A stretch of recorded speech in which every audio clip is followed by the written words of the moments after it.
Ikaw ba ay nagdi-DIY change oil ng iyong motor? Nice! Ang tanong ngayon, saan mo ito tinatapon? Sandali, napaisip ka no?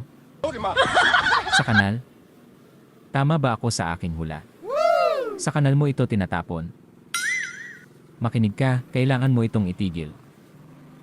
Pero bakit? Ang maling pagtatapon ng ginamit na langis ay maaaring magdulot ng seryosong pinsala sa kapaligiran.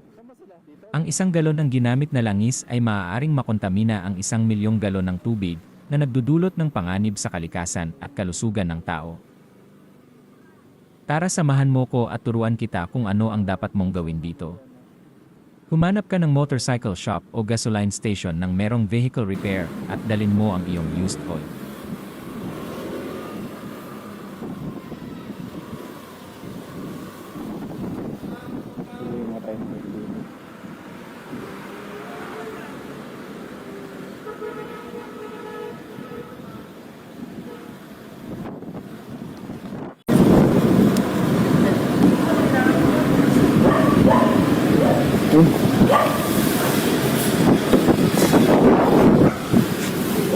Ayan dito.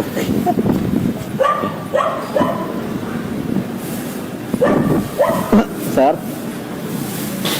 Pwede ba ako dito magano ng use oil? Oo. Bawal sa basaran eh. Baka delikado eh. Thank you. Dami rin eh, naipon. Thank you.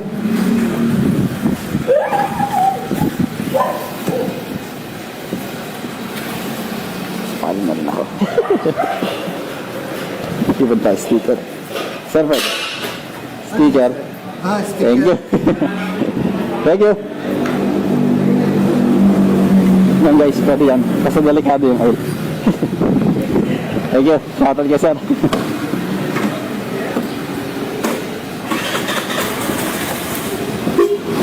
Thank you. Use oil. Bigay ko sa mga huwag yung tapon sa kanal. Ako naipon ko yun eh.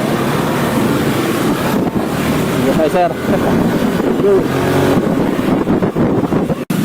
Shoutout kala sir dito sa Shell. Ganun dapat yung nagawa nyo sa oil. Huwag yung tapon sa kanal kasi delikado yun. Please follow, like, Yama, share, and more videos like this. More videos to upload soon.